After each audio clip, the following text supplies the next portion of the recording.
Hello, everybody. Welcome to Game Over. Charlie here from Game Over Ottawa, and I am joined for my first episode of the Battle of Ontario here by Yeah. Armaan from Game Over Toronto. How you doing, dude? This is I think have you done any head-to-head No, I shows yet this haven't done the season? crossover shows. We've only actually, I think, had one, and Fuad did it with Mod earlier this year. Yeah. And this was a wild game to be on. I think it was probably frustrating for both of us. I don't think either of us were happy with this game. But Actually, yeah, yeah, I was going to go into this being like, I think even yeah, yeah.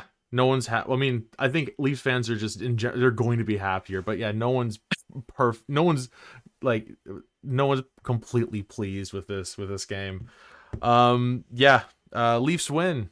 Um, didn't love it. Anyway, yeah, Leafs win yeah, four to that three. that had to be the most frustrating games for Sens fans. I mean, complete dominance the entire Like, time. Like, yeah, I'll get in. I'm gonna get into it later for sure, but it's a little too late into the season to be like, oh well, team got goalied. What are you gonna do? It's yeah, one of those games, and it's true. The Sens. Honestly, yeah, like I think we can all agree the Sens were goalied. Absolutely. If Tarasenko could shoot a one timer, maybe a different story. But not to yeah. take away from those two saves on him because they were phenomenal saves by Joseph Woll. Um, yeah. I don't know. I guess just to yeah highlight the game that we just watched. Like, yeah, just in general, like I don't know if I would call it like domination the whole game. I'd say domination by Ottawa in the first period, and then for the next 40 Yeah. minutes, like definitely I think Ottawa was the better team through the But it final was a 40 little more back minutes. and forth. Yeah. Exactly, yeah. It was and it was kind of sloppy on both ends. Like not a whole Yeah. lot of tight defense from either team. Yeah, no, definitely not a lot of good defense. I was actually looking at the advanced stats for both teams coming into the game, and both teams are struggling both on goals against and expected goals against coming into the game. And yeah, it showed like really sloppy defensively.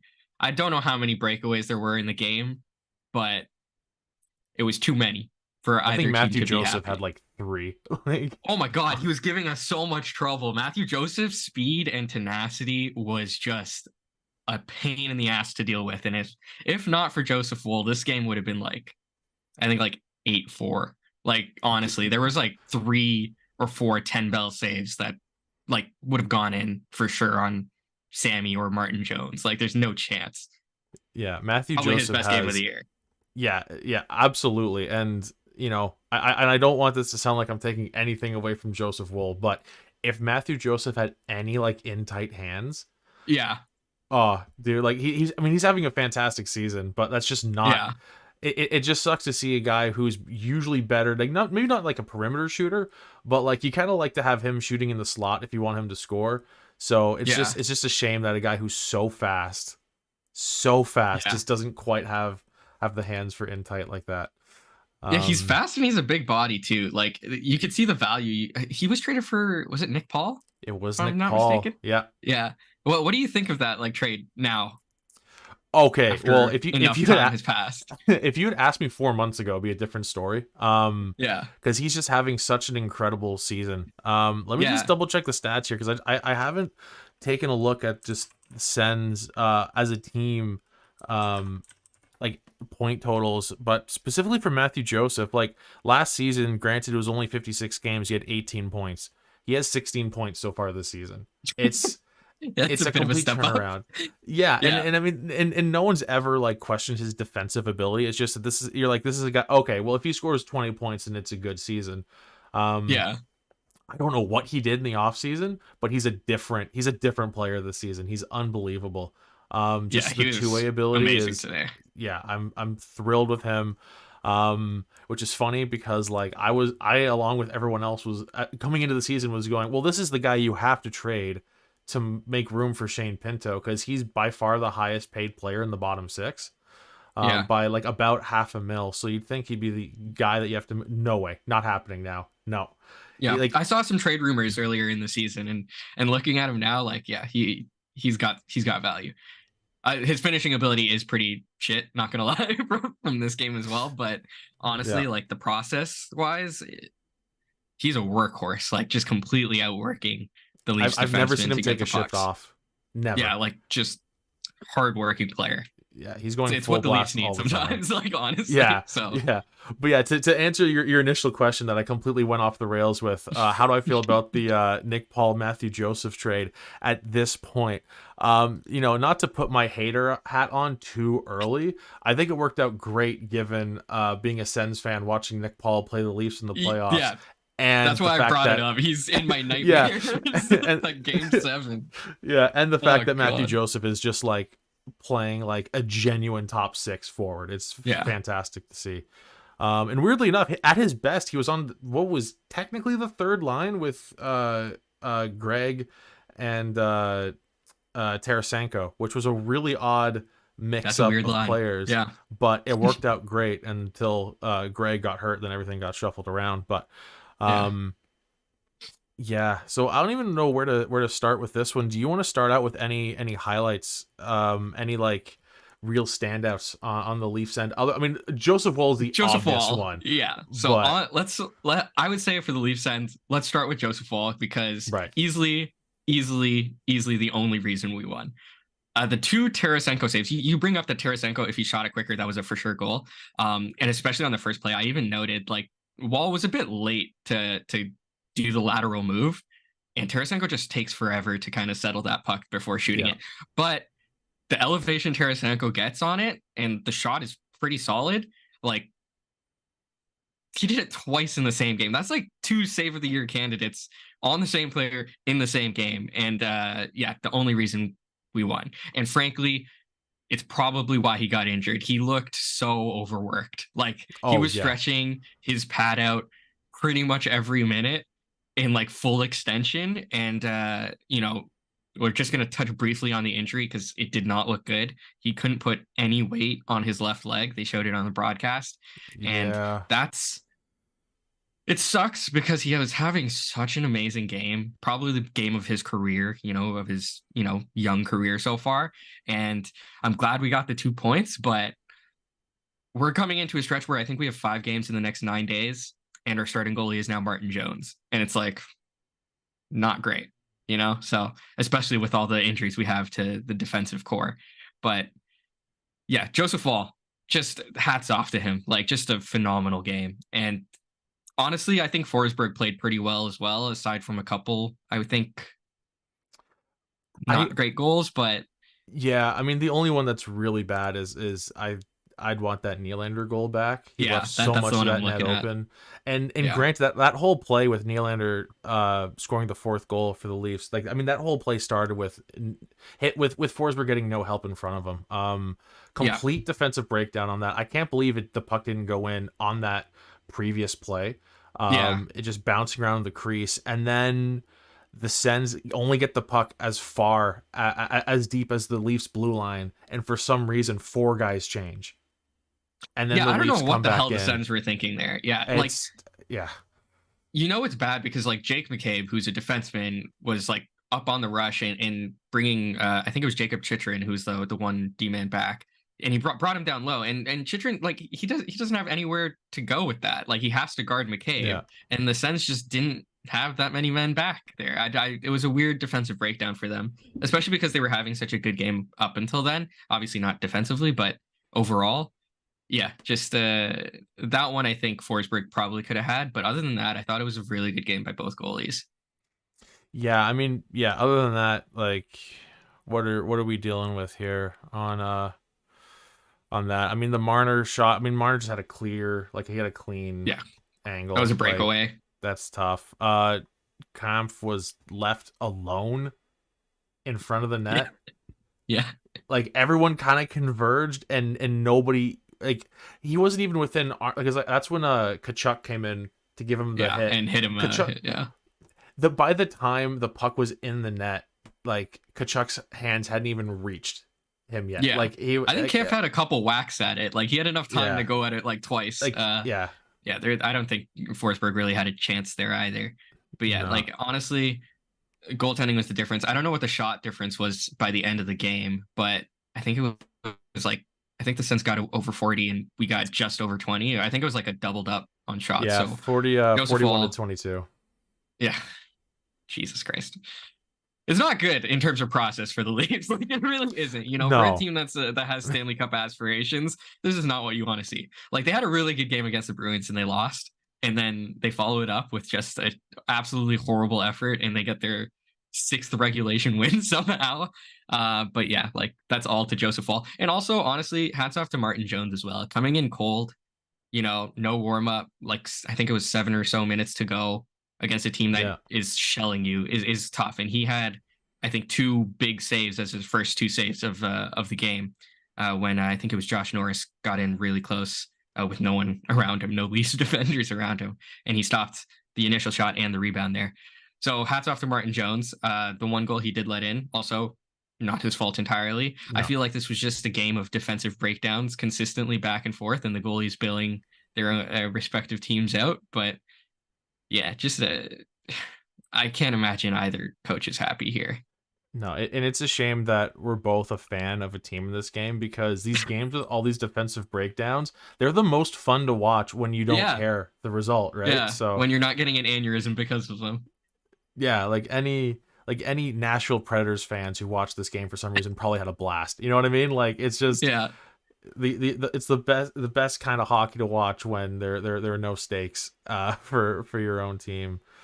Yeah, like, I don't know, just zero defensive. I mean, that's been like a theme for the Sens. I don't know about the Leafs as far as defensive structure goes. There is a lot of defensive most breakdowns. Of the time. Yeah. I don't even know where to like, because it feels like every episode that I've done, it's more often than not win or loss for the most part. Because up until recently, majority of the Sens wins have come in games where they probably didn't deserve it. Like, it's weird. These two teams coming to this game, and like, you know, everyone in the chat can tell me I'm coping, whatever. But like, this is a fair this is a fair comparison that the Sens coming into this game, the Sens with 2 games in hand on the Leafs have 2 fewer wins than the Leafs. Both teams technically have 10 losses, but there are 8 points between the two. Yeah, just pure OT and shootout like losses. The Sens, the only games have gone past regulation for the Sens are the 2 games in Sweden. That's it.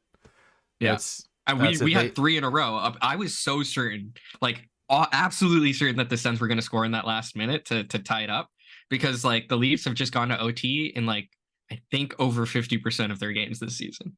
It's becoming a meme now in Ottawa that the Sens can't tie a game. Well, it's now evolved to that. What it was before is the Sens can't score with an empty net. They just can't do it. So naturally they do it when they're down by 2. Yeah. That's honestly just the way it goes. Yeah, and like, when they had the power play at the end, I thought it was pretty poorly executed on the Sens part. Oh yeah. Like, they could do a lot more with a 6-on-4 for like 50 seconds. And, you know, like, hats off to the Leafs for getting in the lanes and blocking shots. I think McCabe had a few huge blocks at the end there, but like, I was expecting a little more offensive pressure there. Like, I was never really that scared when the 6-on-4 was happening with 50 seconds to go, other than the fact that it was the time. But like, in terms of chances, I thought the Leafs did a pretty good job of clogging the zone, and I don't think the Sens had their best power play effort there. Definitely not. Yeah, and I think just with this one moment right now where I'm struggling to figure out where to go with things. Hey, everyone watching the stream, feel free to click the like button. We know it's tacky. You know, hit that like button. It does help. It helps a lot. So if you're enjoying the stream, if you're enjoying watching a Sens fan be really upset, do us all a favor. Hit that like button. Subscribe to SDPN if you're not subscribed, and tune in for every episode ever, because they're all great. I guess I'm going to complain about the Sens for a second, and then I'll go to you, and you can choose whether you want to complain about the Leafs or talk them up a little bit. Totally up to you. But for the first time this season, The Sens have probably been the better team in 4 straight games. That hasn't happened yet. They have Yeah. 2 wins in those 4 games. So Yeah. at this point, which is like, I think on paper that sounds all right. Like the team's going in the right direction. They've been the better team for 4 games. On which I don't know, the game against Columbus, on paper they I were the watched better that team. game. Yeah. Yeah, like on paper they were supposed to be the better team. I didn't see it, but according to everything on Natural Stat Trick, they outchanced Columbus in every way. They outshot everything. So I'm just gonna believe it. I'm like Natural Stat Trick's smarter than I am, so I'm gonna believe it. And then the game against Seattle, 2-0 win. No complaints there. Somehow killing New York. The Rangers Killed the Rangers on Tuesday. I can't believe that happened. And I think Leafs fans, as much as you hate Sens fans' guts, a lot of you, like, you have to admit that the Sens were the better team tonight. So 4 games in a row. 100%. Yeah. Yeah. 4 games in a row, Sens are the better team. They win 2 of those games. And on paper, like, that sounds good. Like, it should be, that's reasonable. It's reasonable that a lot of fans would say, well, it's going in the right direction. The problem is that we're past the 20 game mark, and it's like, the only reason the Sens aren't completely out of the playoff picture by the end of November is because they played like 3 games in November. Like, because that's the way it is every single season. By the end of November, if not like earlier in the month, the Sens have usually played themselves out of a playoff spot already. And they aren't nearly as bad as they were last season at this point, which is great. I am thrilled about that. It is progress. It's progress far slower than anyone wants it to be, but it is technically progress. So yes, they're playing better and they're doing well enough, but you can't be like, well, the Sens have been the better team 4 games in a row when, like, they're under 500 21 games into the season. There's like, you got to find a way to close out games. Yeah, and they were doing that on a fairly easy schedule too. It was a fairly easy schedule up until this point. Now they've played, I mean, granted, like, they beat the Rangers, then Leafs, and they've got a road trip coming up where they're going to be playing Dallas, Vegas. Like, they're playing Detroit on Saturday. Like, it's going to be a tough few games. So all that to say, the Sens have been playing better, and it already feels too little, too late. And not to be like, like, it's doom and gloom, like it's over already, because it isn't. Like, the Sens could have made the playoffs last season. Like, the stat I always go back to is they started the season 6-12-1. From that point on until the trade deadline, they played at a 103-point pace. If it weren't for that awful start to the season, the Sens are probably in the playoffs. Granted, they ended the season fairly poorly too, so that's worth considering at the same time. But it just feels like this team is like playing themselves out of any sort of chance of the playoffs, even when they're the better team.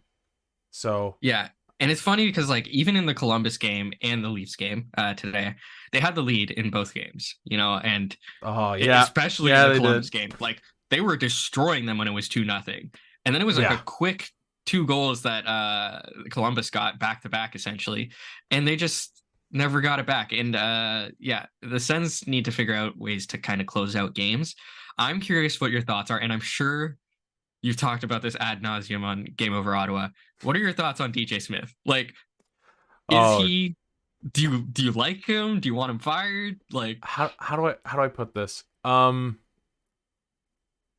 So last season there weren't like this is the season where it's playoffs or bust. Last season there weren't any real expectations. The only expectations going into the season were, let's just hope that the Sens are better. Let's just hope that this team has improved from what they were a year ago.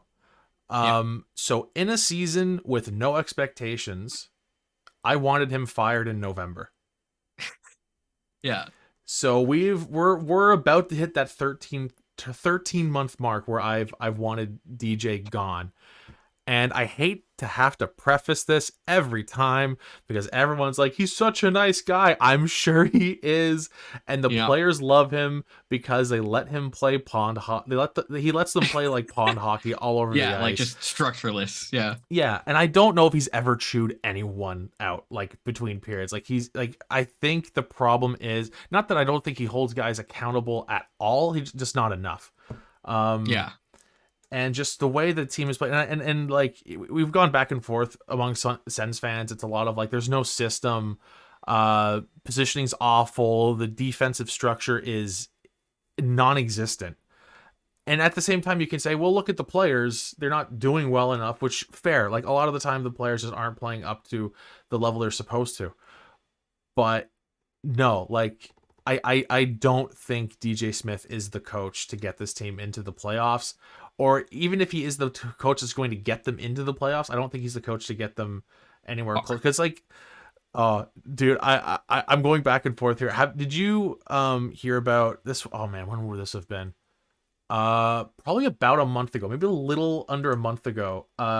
Did you hear about Darren Dreger calling into TSN 1200 in Ottawa?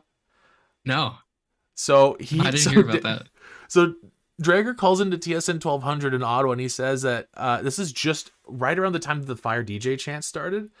And he goes, I think the fans in Ottawa just like want DJ Smith fired for the sake of change. Because like he hasn't been the coach since 2019. Yeah. What are you talking about? Like, you need to give this coach. He's had a chance since. You need to give him a chance, like as if he's not one of the most like high, like years of service coach in the league right now. I can't remember who. I think it was Trevor Shackles who posted a list on Twitter of like the full list of coaches who have been who've been hired with their team longer than DJ Smith, and it was all like cup winners or like perennial contenders. That's it. That's it. Like at this point, I mean, I also don't know how long like Michael Andlauer is willing to hold out on being like 500's good enough, which it isn't. Yeah. But I mean, I have no idea how long the patience is going to last in the front office and in ownership. Well, when ownership changes, it makes things a little more messy as well in terms of like wanting to instill change. Sometimes you want to have that stability and not have too much kind of going around. But yeah, DJ Smith is an interesting one. Like even with the Leafs, when he was an assistant coach with us, he was really well liked by all of the players. He's always been known as a sort of player's coach. But yeah, like I like him for a rebuilding team because, morale's high and he's not too much of a hard ass and stuff like that. But for a team that's looking to contend, I don't know if he's the best coach. I'm surprised he hasn't been fired, to be honest. So I'm shocked. Frankly, I am. Actually, on the subject of coaches switching around, how does Toronto feel about Guy Boucher so far? Honestly, I've liked them, to be honest. Like surprisingly, I was not anticipating to like him all that much. I know that there's some like back when Keefe was on the hot seat. When we were kind of struggling to start, there was some talk about like, oh, if Keefe gets fired, Guy Boucher would be the head coach. I don't like that. I wouldn't want that in any way, shape, or form. I think little 1-3-1 action on the Leafs would be the worst team to try and do a 1-3-1 setup. Go 1-3-1 with the Leafs. Imagine asking Nylander, Marner, and Matthews, okay, you guys just got to clog up the neutral zone and see what happens. No way. That would be a joy to watch. I want to see that now. Not in any meaningful game, but maybe in the preseason. We'll put a 1-3-1 out and see how it goes. Do that in the Eastern Conference Final, man. It's rough to watch sometimes. It's acceptable because your favorite team's in the Eastern Conference Final, but then you're like, what the fuck is going on? Oh, jeez. Yeah. But yeah, Guy Boucher is I've liked what he's done so far. Yeah. And honestly, for like the Leafs, in terms of venting about this game, it was probably their worst effort, I think, of the season. Like even in games where they've played badly, there's at least 5-10 minutes that you can hold to as like a good stretch of games. Like with the Leafs, it's always they never put in a full 60, but they can always put in a solid 5-10 minutes. This game, it was like shift by shift. Like there was good shifts, but it was never a string of more than 2 minutes of like solid full defensive commitment play. Like good hockey. It was always just back and forth. And honestly, defensively, they gave up so much. It is a miracle. It is a miracle we won this game. It is a miracle that it was even close. And the miracle is Joseph Wall. But yeah, like just, I can't imagine Keefe was happy tonight, especially because I think it was yesterday's practice. He was apparently yelling at the players like pretty hardcore about how it was a horseshit practice in terms of effort. So I think they're probably going to get bag skated, if I'm being honest. So yeah, it was just not a good effort. Like, yeah, I the wonder how many teams process would have to wise. bag skate after a win. It's got to be single digits. Like, Yeah, honestly, like I don't know what the deserved winometer is. Let me check right now. oh, that's a good question. Actually, you know what? I don't want to know. I don't even want to know. This is gonna hurt. Yeah, it's sitting around Oh, like 70% Ottawa. Yeah, that makes sense. Yeah. I mean, dude, yeah. the shot chart for Ottawa is just like 20 shots right in the slot. That's fucking insane. And Oh yet, god. somehow, I mean, Ottawa complete. Actually, let me just make sure it's on all situations. Okay, never mind. So no longer in all situations. But on 5-on-5, Toronto had more scoring chances than Ottawa. Not nearly as many high danger Really? chances, but scoring chances 5-on-5 were 26-23 for Toronto somehow. You know what I found really interesting, and this was at the end of the second period, so it might be outdated now. But the shots were like Ottawa was like doubling up the Leafs in shots, but the Corsi, like in terms of shot attempts, was fairly even. It was something like 41-38 at the end of the second period. So, Wow. which I thought was super surprising because I didn't think the Leafs were really in possession at all. Really, like in terms of actually having the puck on their stick. I didn't think they had the puck on their stick all that much. And I was looking at the shot counter and I was like, yeah, they're getting shelled. But they were actually getting a decent amount of shot attempts off. They were just missing the net and getting blocked quite often, which obviously isn't good. But that was like interesting to me because it's not how it didn't line up with my eye test at all that they were like actually shooting the puck all that often. Like I wonder what the Yeah. actual Corsi ended up being. All situation Corsi, 69 Ottawa, 56 Toronto. So not as lopsided. Yeah, like you were saying, as you'd expect.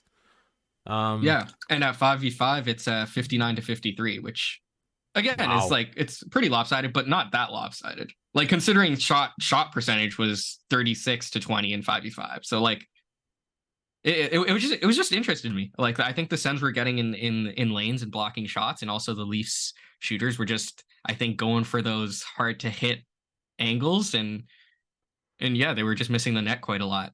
But it was interesting to me. Also, the other thing I wanted to talk about was Joseph Wall. I would say the first 5 Sens shots were on the outside, like near the wall above the hash marks, and they were really easy to stop.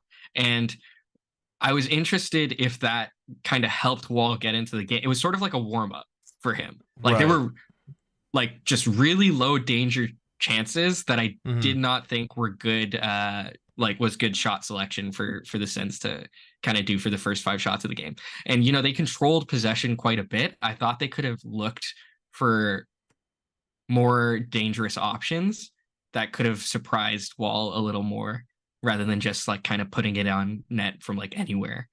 And I was curious if that like played a factor into Wall having such an amazing game, is just being able to get into it so early with 5 like pretty easy stops. And then he was just like lights out the rest of the game. It definitely could have. Let me just double check because I have this in my head for the Columbus game as a similar. Yeah, like in the Columbus game where Columbus won 4-2 against the Sens, shots were 43-23 for Ottawa. So I think there's a trend here where maybe not. It wasn't as bad tonight. Like obviously, like Wall had like a million saves that he probably shouldn't have made. Like he was unbelievable. But it's kind of the Sens MO is like finish a game with 40 shots. And then DJ can be like, well, you know, got pucks on net, just wasn't our night, didn't get bounces. And it's like, yeah, because 30 of them were friggin' perimeter, low chance, like just like getting a shot for the sake of a shot, like attempts. I don't know, like not the case tonight, but like you're absolutely right though. Like to start the game out, like the Sens were dominating the shot clock, and like up until that first Tarasenko chance, none of them felt real. Like none of them felt like an actual risky shot on the side of the Sens. So yeah, I mean that's entirely possible. And I mean I haven't watched enough Joseph Woll games to know like how he's whether he's like one of those, because you know like some goalies just like play better when they're getting shelled because they never cool off, like they just kind of stay in that zone. Like is that kind of his deal, or is he honestly one of those guys that like you don't feel bad if he goes 5 minutes between each shot? he's good regardless. Like obviously he's very new to the league. He's a rookie Yeah, this year. yeah, So it's a small sample size, but like if it weren't for him, I think Leafland would be on fire right now because Samsonov hasn't been all that good, and I'm not gonna really trust Martin Jones all that much to be a starting goaltender. So Joseph Woll, we knew he was good going into the season, like with his playoffs last year and his last season as well. Yeah, just a really steady goalie. Like any situation, even if he goes in relief, he's always good. Like he's always giving the Leafs a shot, to right. win. And today he did much more than that, obviously. But yeah, just like it's nice because I can't remember the last time the Leafs actually drafted a goaltender that I felt fully comfortable with, playing in net. And it goes back to like Yeah, Reimer, and Reimer's not that he's not that great of a goalie, you know what I mean? Like he was a starting goalie, but like Joseph Woll is really a breath of fresh air for I think Leafs fans in general. And we do have an update. Thief did say he will miss some time, and I don't think that comes as a surprise to anyone.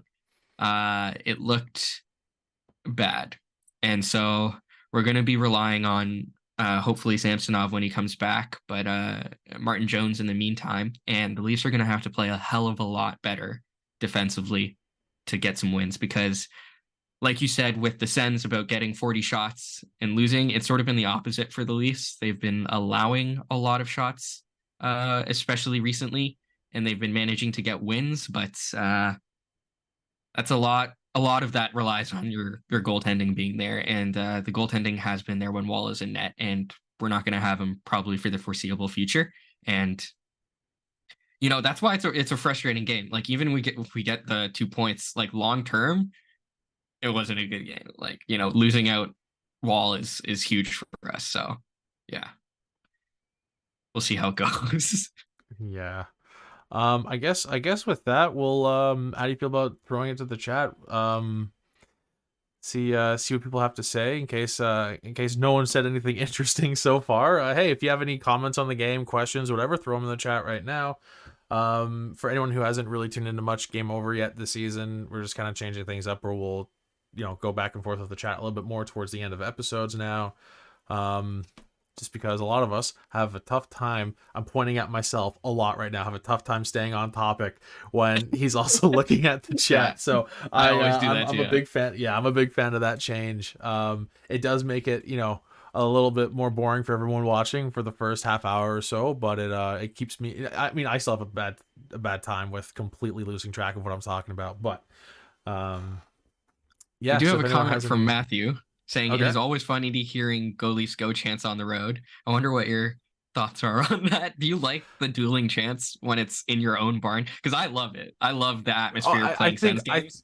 yeah, and I mean, like, I'd be a hypocrite if I said that I didn't like it because I'm a Blue Jays fan, and I think it's hilarious every time Yeah. the Jays are playing in Detroit or Seattle or Minnesota or wherever, and like Jays fans are. I mean, granted, that's also because Jays fans just are across the whole country, but no, my only so I don't like have a problem with it. My only thing is I don't like it when because there's like a section of Leafs fans who think it's such a great dunk to say that like it's mostly Leafs fans in Ottawa when it's a Sens Leafs game, and like I don't actually think it's that much of a flex when you know your lower bowl in Toronto is all a bunch of people in suits doing business deals and it's not mostly Yeah. fans. You're priced out of games in your own city.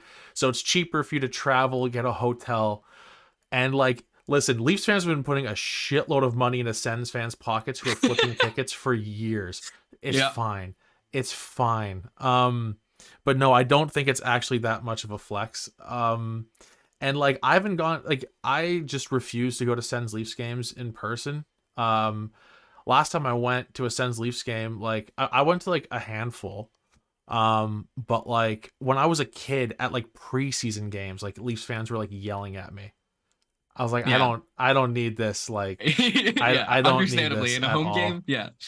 Yeah, like But I love like in a preseason game, I'm 12 years old and Leafs fans are fucking yelling at me. I'm like, nah, man. Uh, Like, let me go to the Sabres game. Like, if I'm gonna spend the money, like, I'm just gonna go to the fucking Sabres game or whatever. Like, that does sound about right. which actually is But it actually was probably a bad example. I bet you Leafs fans are going to a lot of Sabres games in Buffalo oh too. So yeah, yeah, so 100%. We have those chants in Buffalo as well. yeah, It's so those two really. yeah, so all I'd say, it doesn't actually bug me when it happens. What bugs me is when Leafs fans like, and I mean, like, not obviously, like, most Leafs fans have a ton of common sense. My problem is like with the small group who like think it's the Yeah, funniest thing, and like how Ottawa doesn't actually have any fans. No, the yeah. ring. I'm sure you were tired of the chirps on that front. Like it is a Yeah, constant. I'm one of the few people who's like been in a location that's good for where the Sens play. Like I'm in the west end of the city. It's still a Yeah, 25-minute drive for me to get there. So yeah, the Sens this season are rocking about a 90% capacity through this so far this season, which is phenomenal when you take into account the location. Because like if you work yeah. downtown, you're not getting there by 7 o'clock. You're not. There's no way. So if it's a weeknight, you're not getting to the game on time. So at that point, like, why would you go? And because of Ottawa being a government city, so many places just don't have access. Like like so many like places like businesses will have season tickets or whatever. Like the Oh government, yeah. like, and like with the being the government, like you can't do that here. So Yeah, it's yeah, just that's it's true. just one of those things where like It's different when like in a Leafs game you can like walk out of the office and walk down the street like 5 minutes and go to a Leafs game. Like exactly, yeah. perfect location. Yeah, It's an and I will admit that the Sens arena is a horrible location. It's terrible. yeah. So when the Sens inevitably move downtown, and I'm still crossing my fingers that it happens, and Lauer wants to see it happen. And I think, I mean, well, Melnick wanted to see it happen. I don't think Andlauer was going to get in his own way like Melnick was doing. Yeah. Um, once the Sens are downtown, it's gonna feel like a completely different team. Like the atmosphere is And going it's going to be good for the different. league too. We want teams to succeed. So we have a comment from Jonathan Franzen, who says just install Jacques Martin behind the bench. I don't know if it's Martin. I assume he's French. Behind the bench, it must be incredibly condescending to DJ Smith to have an advisor brought in. I can only imagine the melodrama. So I don't know who that is. Oh, Jacques Martin. So cards on the table. I'm a little young. I'm a little young kid. I'm 27. So, Jacques Martin coached the Sens back in the day. Oh yeah. From 96 to 04. When he left the team in 04, I was 8 years old. So I don't really remember that. Like I was like, I'm like, 8-year-old hockey fans. I'm a Sens fan. Can you watch the game? I watched a period, then it was my bedtime. So like I didn't really experience that era of the Ottawa Senators firsthand. I kind of grew up hating him because for a good chunk of like when I first like really got into hockey, he was the head coach for the Habs. So like I had a reason. I was like, that guy sucks because of this, whatever. And then as I got older, I learned that like, no, dude, he was the coach for the Sens. He was the coach for the Sens when they won the President's Trophy and couldn't beat the Leafs in the playoffs. That was him. That whole section where the Sens kept losing to the Leafs, he was head coach. And like that was like the height of the Battle of Ontario too. Yeah, absolutely. And he was he was let go after the 03-04 season, which was the last time that happened. The Battle of Ontario in 04. Yeah. And then I think he went straight to Florida after that. Obviously, well, not immediately after. There's a lockout, but he was hired by Florida for good reason. He was a great coach at the time and like won a couple cups with Pittsburgh as the assistant coach there. So is he next up then? Like, what's the deal there? Like, I don't think so. Dude's like 70. Like dude's like 70 now. He is 71. Yeah, so like I don't think he's gonna step in, and like he's not behind the bench either. He's just like a senior advisor to the coaching staff, which is cool. They could use all the help they can possibly get. But no, I love the fact that he is back in Ottawa, and I mean like with the way things are going, like Andlauer knows Sens fans love the nostalgia between bringing Alfie back into the fold. Yep. That's for sure. And just Jacques Martin and like they I don't know. It's a positive. I do wish that he was advising someone else who was coach, but it's a step in the right direction for sure. Yeah, I was also too young to remember that era of the Leafs. I'm 26, so pretty much the same age. But yeah, like when that Battle of Ontario was at its like peak, I was just a little boy. Yeah. I So remember hating I don't. Alfredson. I remember hating Alfredson with every fiber in Oh, my I hated body, and Sundin. that's it. So that's the way it is. I remember when Alfie like mocked Sundin with the stick throw. Do you The remember stick. that? Yeah. Dude, yeah, Yeah. that was such a big deal in Toronto. Yeah. I remember. If we're just getting nostalgic, I don't know about you, but like I really became a diehard hockey fan. It was during the lockout because like as a kid, I was like, Mm, hockey's cool. It's on all the time, whatever. And then the lockout happened. I was like, oh my god, I was like 9 years old. I I was like, miss it. Yeah. I really miss hockey. What's up with that? So the first Stanley Cup I ever stayed up for was 05-06. So the first Stanley Cup I ever saw Yeah. handed out was Carolina, and that's like just in my brain. That's like a huge that's like a memory that's Yeah. like stuck in there forever. So naturally, like that being the first season, I was like all in on the Sens was 05-06, which was a really disappointing year. That was actually the year I went to my first playoff game that season. Wow. It was round one. It was the Sens against the Sabres, and the Sabres won in. I think the Sabres. I think. Oh, I might get this wrong. I think the Sabres won in 6, and like 4 of those games went to OT. It was Yeah. nuts. Yeah. When I And then- became a fan, it was funny. It was like right when the transition happened from the Leafs being a somewhat decent team to just being oh, completely you were trash in for the that. next 20 years. I like Yeah. became a fan like right as that happened, and then it was just 20 years of dog shit. So yeah, Awful. fun stuff. and then things have flipped in the last 6 years or so, 6-7 years. Yeah. For the Ontario teams. Honestly, yeah. All right, let's see if there's anything else. Put your questions in the chat. From the Curtis Joseph in the chat. So cool that you're watching, bro. Good job. So you're telling me that Ottawa is going to build a new $2 billion arena? I don't know how it's going to go. Currently, Ottawa is there's kind of a fight right now with OSEG, the Ottawa Sports and Entertainment Group, who it's a back and forth battle between the city and OSEG, who does like the 67s, the Red Blacks, just everything that goes on at Lansdowne, where they want to renovate both the football field, and I imagine some of that renovation is going to come into the hockey rink where the 67s play, and the PWHL team's going to play come January. And they're going back and forth where they want the city to pay for like a good chunk of it, and the city's saying no, and they're going back and forth. So that has been like a serious back and forth for a while now. And I imagine a lot of what's going to happen with that potential Sens new arena is going to hinge on how this results. So that's like been taking up a lot of time with the Ottawa City Council, just everyone going back and forth on this, because yeah, like it's just a back and forth of, we want the city to pay for it, well, we're not gonna, and it's just kind of back and forth. So because like I think that's always how it goes. Was Calgary a 50-50 split between ownership and the city? I'm not sure, but it was a pretty high amount. Let me It check. was, yeah, I want to say it was 50-50, and everyone was going, holy crap. Yeah. It was 50-50. So I don't even know if that's going to be on the table. But yeah, no, I don't know. Like, because the thing is too, to keep in mind, is when Andlauer bought the Sens, he also owns the arena in Canada. He owns that land now. So Yeah. maybe the move is do something with that land, try and develop it, and then that's going to be like a good chunk of the money that you have to put in for a new arena. I don't know. It's more than is there. It's actually more than 50-50 for Calgary. So of the estimated Really? $1.22 billion, the city provides $537 million. The province puts up $330 million. So that's about, Is that okay, $900 million essentially. And so only like 300 something is coming from the team? Yeah, 356 is wow. CSCC share. Yeah. Wow. That's fucking wild, honestly. I don't think that's gonna happen in Ottawa. I can't see that. I can't see that happening here. Yeah.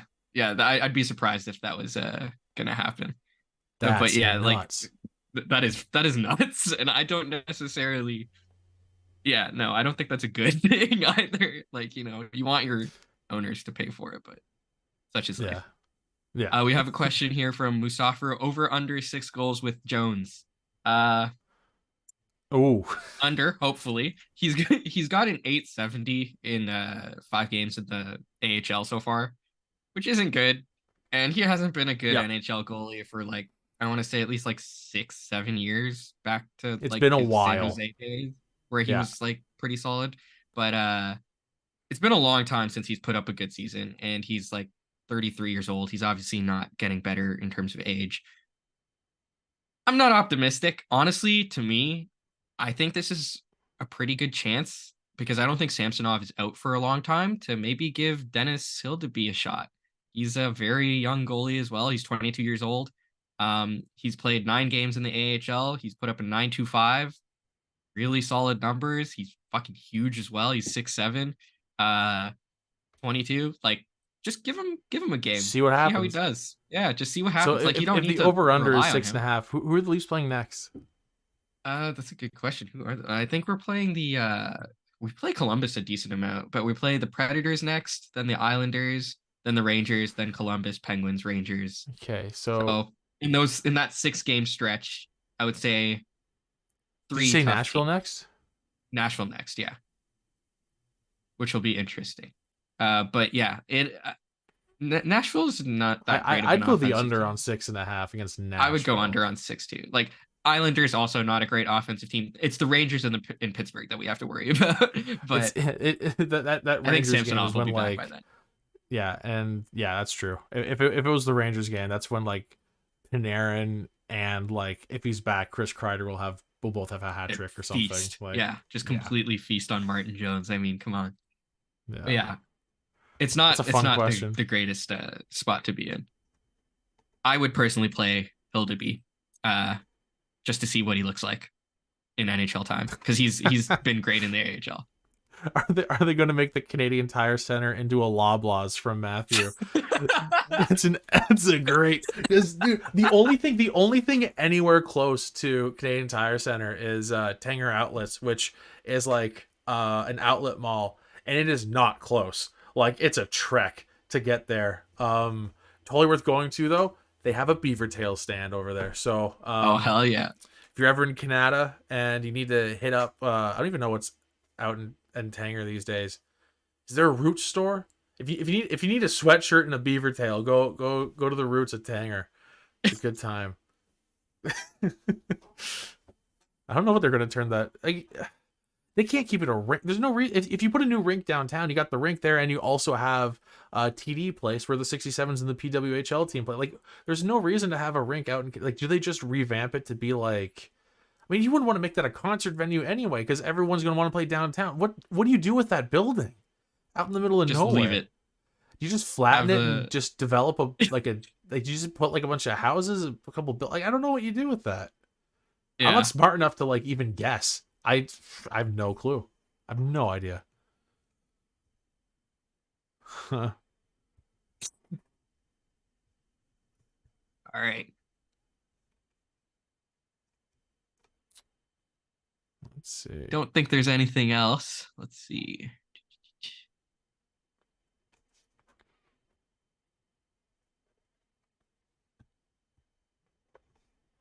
Condos on top of a Loblaws. That's gotta be a pretty small Loblaws if you're sticking condos on there.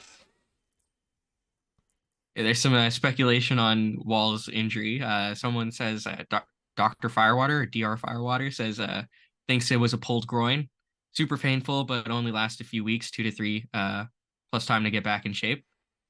But honestly, if it's a pulled groin, that's like best case scenario. I thought to me it looked like he like tore something with Yeah, the the way way he just because it wasn't the shot at all. It's just the way he kind of yeah twisted. Like I don't know if yeah it could be a groin, it could be a knee, it could be a hip. Like I have no idea.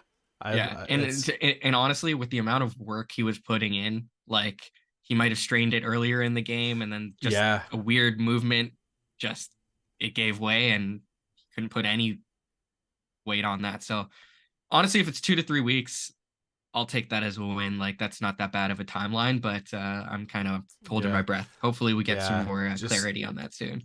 yeah, the way he put absolutely no weight on that leg is concerning for sure.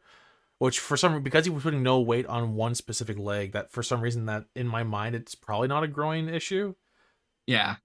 Yeah. But no, you're absolutely, like, groin would be best case, like groin over like a knee or a hip would be A hip is the ideal. scariest thing for a goalie Oh to yeah, me. Like, yeah, especially when you're young. The hip surgeries is what took out Ian Scott, which was the goalie we took, I think, the year after Joseph Wall, who was having a stellar rookie or D+1 season, and yeah. then his career ended at like 21. He had 2 surgeries and it was done. Like, It's a hips shame. are That's such a heartbreaking. big thing for goalies. So yeah, like I really hope it's not a hip issue. Yeah, Just got to pray to the hockey gods that it's nothing bad. yeah. All right, well, chat's slowing down, everything. So what do you say we call it there, man? Yeah, sounds good. All right, well, I'm glad you finally got to do a head-to-head episode. This is my second one. I've done the Calgary one so Yeah, far. So we're gonna have a few more coming up. There weren't too many head-to-heads for the Leafs to start the season actually in October or November really. So it'll ramp up now. yeah, I do love that that the bosses at SDPN have decided to do this, because like, Yeah. and it's not just because I do the Ottawa show where like Ottawa's gonna get no views on the Sens Leafs game, and now the fact that everyone's Yeah. kind of put together, that's great too. I love that too, but it's just like I love, and for anyone who's watching who doesn't know, like, we have a big like game over group chat, and like we're all talking to each other all the time, but we Yeah. never really get to work with each other like this. So it's great that Yeah. we're finally able to do something like this, and it's a blast. I look forward to it every time I see it coming up on the schedule. Yeah, it's definitely a blast. It's nice to have like actually like long form conversations rather than just texting about hockey all the time. So yeah, Yeah. I love it.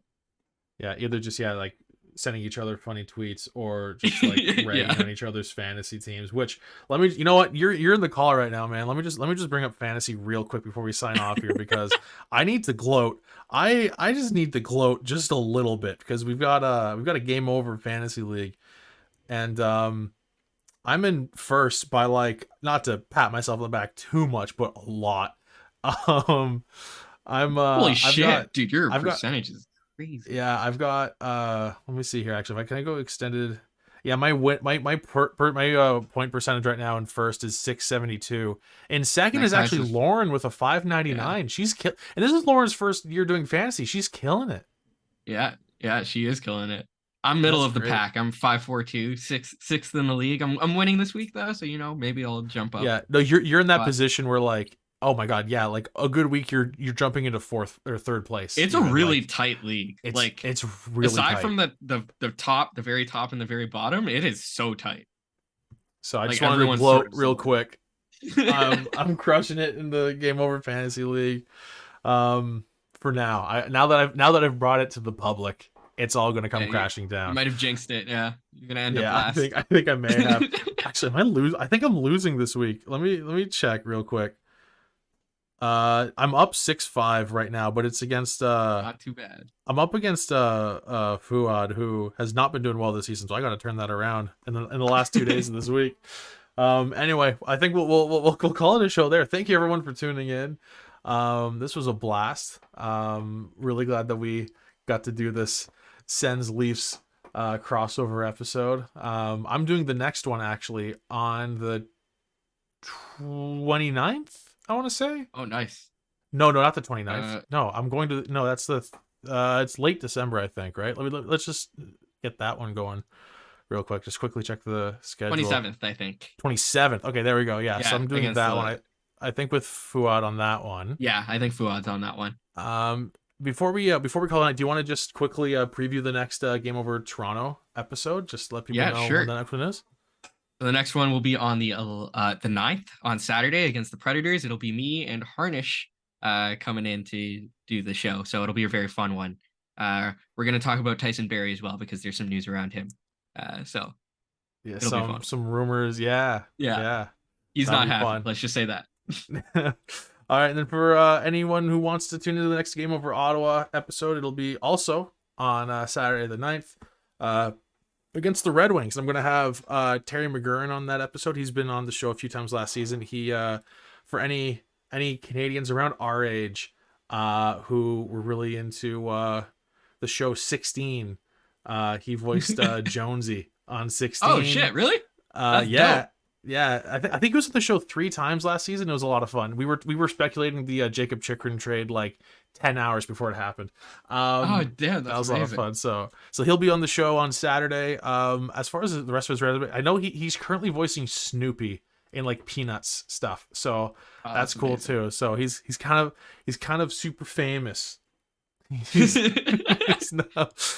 he's great. Highly recommend tuning into that, even if you're not a Sens fan. Obviously, watch Game Over Toronto first if you're a Leafs fan, but any hockey fans watching, Terry McGurn, he's a great dude, really funny guy, and we always have a blast when he's on. So, and a big one, Sens Red Wings on Saturday night. So that should be a fun, because those games, the Sens Wings games so far this season have been nuts. So The Red Wings today were fucking nuts too. Did you see like they both scored they were against the Sharks. They scored 4 goals yeah, unanswered and then the Sharks scored 4 goals unanswered like in really quick succession. The Wings ended up losing on in OT, but did yeah, they? Oh wild. my god. Okay, Yeah. wow.